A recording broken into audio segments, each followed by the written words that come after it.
Olá pessoal, estamos aqui na nossa aula de número 87 sobre a escola peripatética ou a escola de Aristóteles ou o Liceu de Aristóteles. Terminamos as nossas aulas sobre o pensamento aristotélico e hoje estamos trazendo ali os autores que sucederam ao pensamento e à filosofia de Aristóteles. O que aconteceu com o Liceu de Aristóteles após a morte deste? Então, na aula de número 86, vimos que Teofrasto assumiu a escola justamente após a morte de Aristóteles. Então, hoje, nós estamos aí na aula de número 87. Essa aula vai tratar de três autores: Eudemo de Rhodes, Aristóxeno e Dicearco. São três autores ali que são relevantes para a escola e o pensamento de Aristóteles. São discípulos de Aristóteles.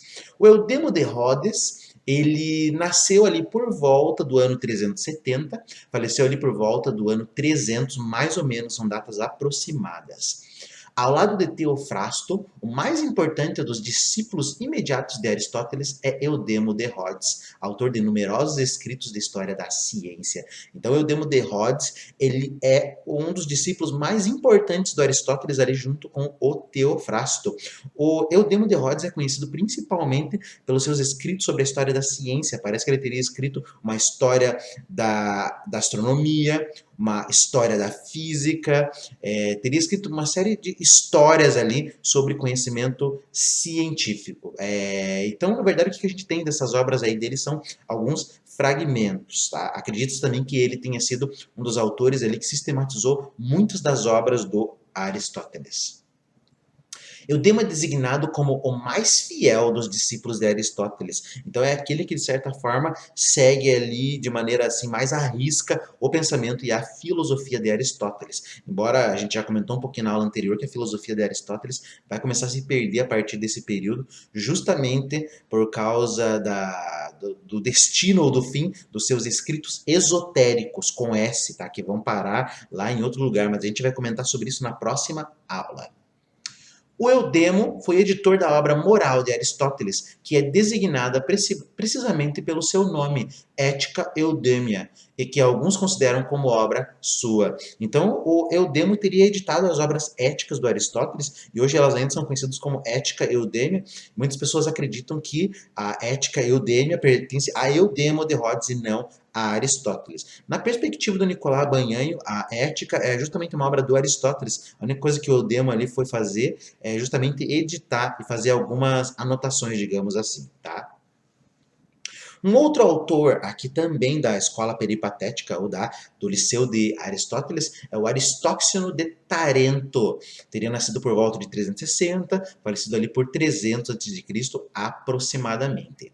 O Aristóxeno ele é interessante porque ele vai fazer uma relação da filosofia, da ética e da música. Ele está interessado aí também na questão musical.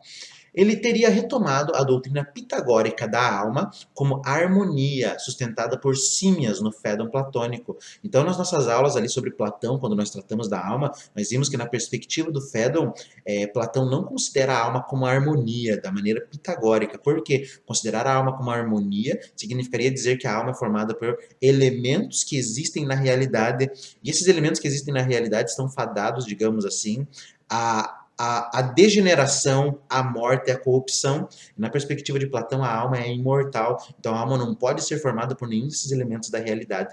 Então a alma não pode ser harmonia.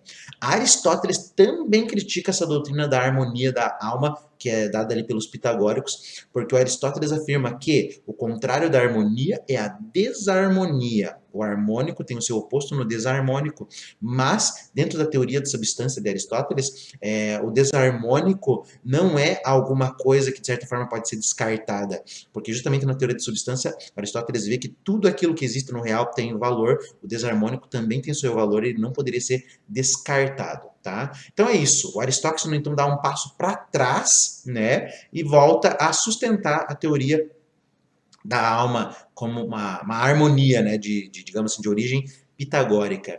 E até por isso o interesse do Aristóteles em música, porque os pitagóricos, eles de certa forma desenvolvem uma teoria musical ali muito vasta. As suas simpatias pelo pitagorismo manifestam-se também no interesse que sentiu pela música, a qual dedicou uma obra intitulada Harmonia, de que nos restam fragmentos. Talvez uma das grandes diferenças aqui entre a perspectiva pitagórica sobre a música e a perspectiva do Aristóxeno é justamente a maneira como ele concebe essa ideia da harmonia. O que é a harmonia na perspectiva pitagórica? É a busca do número de ouro ou do número perfeito, é a busca da proporção perfeita. Quando a proporção ali ela é bem desencadeada, você tem a harmonia. Então a harmonia é dada pelos números, é o número que vai fazer essa proporção. Já Aristóteles traz que não, a harmonia não pode ser dada pelos números, mas a harmonia tem que ser dada pelo ouvido. Então o Aristóteles está trazendo aqui um dos sentidos justamente para mostrar que é o ouvido que vai dizer o que é a harmonia ou não, e não a razão matemática. Tá? A obra do Aristóteles é importante também porque graças a ela nós sabemos um pouco sobre a música grega e ele fez diversos avanços ali na teoria musical. Um autor bem lido ali durante um longo tempo porque sua teoria musical ela é bem interessante, ele dá passos importantes que os pitagóricos não haviam dado. Ele também foi autor de biografias de filósofos, em particular de Pitágoras de Platão. Então escreveu uma série de biografias sobre esses autores, quem foi Platão, quem foi Pitágoras e sobre outras pessoas também. Aqui nós temos o outro filósofo lá do Liceu de Aristóteles, né, o Diciarco de Messina, teria nascido por volta de 370, 350, falecido em 323 mais ou menos. O Diciarco teria afirmado, em oposição a Aristóteles e a Teofrasto, a superioridade da vida prática sobre a vida teórica. Então isso aqui já é, de certa forma, ali uma mudança em relação à teoria de Aristóteles e também de Teofrasto, que afirmavam que a vida teórica é superior a uma vida prática. Já o Diciarco traz que não, a vida prática é superior à vida teórica. Então isso aqui é uma mudança que o Diciarco traz ali na doutrina e no pensamento de Aristóteles. Na sua obra Vida da Grécia, de que nos restam poucos fragmentos, delineou uma história da civilização grega. Então também teria escrito ali uma história sobre o povo grego. Se eu não me engano, ele teria se pautado muito, digamos assim, no trabalho de Hesíodo e também teria colocado ali 3 períodos da história da humanidade, da história dos gregos, ali onde começa praticamente, né?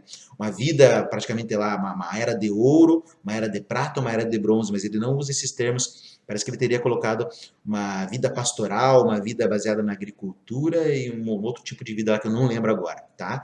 Mas é isso. Então, também teria escrito uma vida dos gregos justamente com base nessa passagem ali, que vai justamente do momento em que o homem não precisa plantar nada na terra, e daí depois ele tem que começar a plantar, e daí a fase da criação da agricultura, tá? Que representa, de certa forma, um retrocesso, né? Onde o homem tinha tudo disponível, agora ele já não tem mais, vai mudando as eras, agora ele tem que trabalhar para conseguir as coisas. Uma outra obra também do Diciarco, certo, é sobre política. No Tripolítico, sustentou que a melhor constituição é uma mescla de monarquia, aristocracia e democracia, como a que se via desenvolvido em Esparta. Então, de certa forma, ele faz um elogio ali ao governo e ao estilo de governo espartano, certo?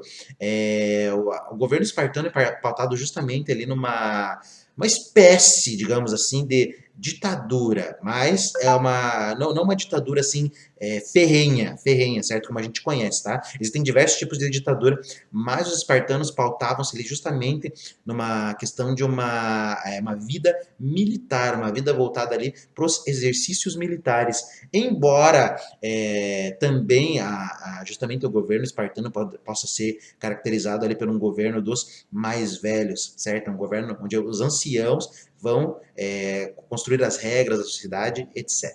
Tá? Então é isso. Então hoje eu trouxe esses 3 autores ali só para mostrar um pouquinho sobre a ideia deles, né? Falamos um pouquinho sobre o Demo de Rhodes, sobre o Aristóxeno e também sobre o Diciarco de Messina, certo? Próxima aula vamos terminar ali nossas considerações sobre a escola peripatética ou o Liceu de Aristóteles, certo? Então é isso, pessoal. Um grande abraço a todos. Nos vemos no próximo encontro.